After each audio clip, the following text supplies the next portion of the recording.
どうもこんにちは。先日の iMac 2017の動画で端子類が全部背面についていて死ぬほど使いにくいという話をしたのですが、なんとあの動画を見たメーカーさんよりその不満を解決する商品をご提供いただきました。どこをどう見たらこのチャンネルに商品提供しようと思うのか不思議ではありますが、ありがたいお話です。どういう商品かはパッケージを見ながら解説しましょう。はい、これが今回のネタ。変な形の USB ハブです。ミニソプルというメーカーなのですが、私は初めて聞きました。iMac24 インチと書いてありますが、担当者さんは 21.5 インチの iMac でもいける言うてたんで大丈夫でしょう。ちなみに、スタジオディスプレイにも使用可能です。規格類は後で説明します。開封しましょう。なかなか開きませんね。私が苦手な作業ランキングを作ったら、多分58位くらいに、シュリンクを剥がす、が入ってくると思います。横にスライドしたら箱が出てくるタイプ。リンゴ製品の周辺機器ってリンゴの白い箱パクってるパッケージが多いですが、あれは介護官にしかなり得ないので、個人的にはこういうタイプの方が好きです。予想はしていましたが、中はスッカスカです。上の方はほぼほぼ空気ですね。主に窒素と酸素で構成される混合気体の下に USB ハブ本体が入っていました。あと、よくわからないパーツがいくつかと取説。開封が終わったので、細かく見ていきましょう。気になるのは、このよくわからない出っ張りですよね。これは iMac のスタンドに開いている穴に取り付けるためのものです。そして、白いプラスチックのパーツは、それぞれ iMac、24 インチのスタンド、スタジオディスプレイに取り付けるためのブラケットです。21.5 インチの iMac 用のパーツはありません。ハブ本体はアルミニウム製で、かなり高級感があります。角の面取りとか細かいのに綺麗です。Apple 製品と並べても引けを取らない仕上がりになっています。裏側を見ると、開きそうなところがありますね。開けてみましょう。磁石で固定された、無駄に凝った作りの蓋を開けると、M.2 スロットが出てきました。このハブ、外付け SSD としても働いてくれるようです。私はマルチタスクできないコアソロ人間なので私よりも有能です。説明書によると、SSD は NVMe、SATA のどちらにも対応しているようです。あいにく SATA の M.2、SSD は行方不明なので、今回は NVMe しか検証しません。3万円 PC で使ったのでどこかにあるはずなんですけどね。長さも色々対応しています。実際に SSD を組み込んでいきましょう。SSD は前回の動画で OS をインストールしたもの。256GB の NVMe 接続の SSD です。固定はゴム製のピンのようなものを使うのですが、これはちょっと使いにくい。不安なのでネジでしっかり固定したいです。SSD を固定したら、熱伝導シートを貼ります。アルミの裏蓋がヒートシンク代わりになってくれるはずです。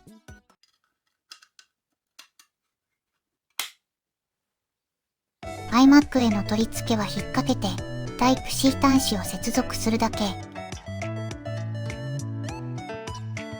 特に問題はなく SSD からブートできました。とりあえず、ハブの中に入れたディスクの速度を測ってみましょう。いつものクリスタルディスクマーク。前回使った SSD ケースと同じ規格なので、近い値が出るはずです。ゴミみたいな速度が出てたらカット編集してみなかったことにしましょう。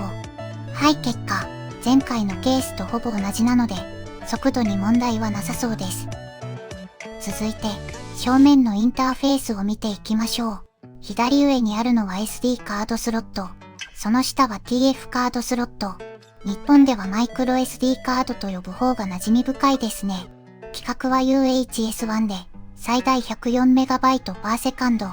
特段速くはないですね。UHS-2 対応じゃないのは残念ですが、気になるほど良い SD カードを使っていないので私は関係ないです。試しにプライム感謝祭で買った1500円の SD カードで転送速度を検証してみましょう。普通に Windows PC に挿して使っていますが、機能的には USB ハブなので、Mac でなくても使えます。Windows に取り付けても、なんか上に飛び出してて邪魔なハブでしかないので、あまり意味はないです。速度を測ってみたところ、最大 96MB/s でした。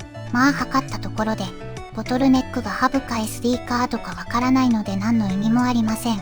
一つ言えるとすれば、最近の SD カード安すぎ、ってことだけです。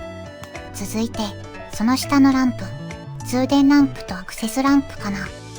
カードスロットの右側には USB 3.2 に対応した USB-C 端子があります。さらに、その一つ右には同じく USB 3.2 対応の青い USB-A 端子があります。この2つはどちらも最大 10Gbps での通信が可能とのことです。さすが USB 3.2。早いですね。そんな速度使わねえよとは思いますけど、右側の2つは USB 2.0 の USB 端子。こっちには USB 3.2。何それ美味しいの？時代の iPod とか、せっかく USB-C が搭載されたのに USB 3に対応していない iPhone 15とかを指しましょう。実際にデスクに置いて使ってみましたが、めっちゃ便利です。取り付け位置が絶妙で、思っていたよりも目立ちません。個人的には、取り付ける前よりかっこいいと思います。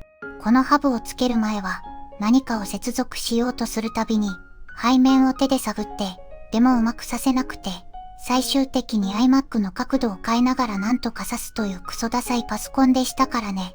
やはり工業製品の美しさは機能性あってのものです。さて、ここまでの話をまとめてみましょう。まず、ビルドクオリティがめちゃくちゃ高かったです。角の処理とか、USB ポートの散り合わせとか、とても美しいです。iMac 専用の、この形もよくできています。使いやすく、見た目もいい。さすがは専用設計だと思いました。逆に問題点はあるかと問われると、特にないですね。強いて言うとすれば、SSD の取り付けはネジがいいです。と、ここまで話すと、お高いんでしょう。と思うかもしれません。実際 USB ハブとしては高いです。SSD が内蔵できるハブとして考えるとまあ妥当。でも、質感とか使い勝手とか考えると、むしろ安いかな。よくもまあ iMac 専用という需要の少なそうな製品を作ろうと思ったものです。私はこういうの好きですよ。ニッチな製品からしか得られない栄養素があります。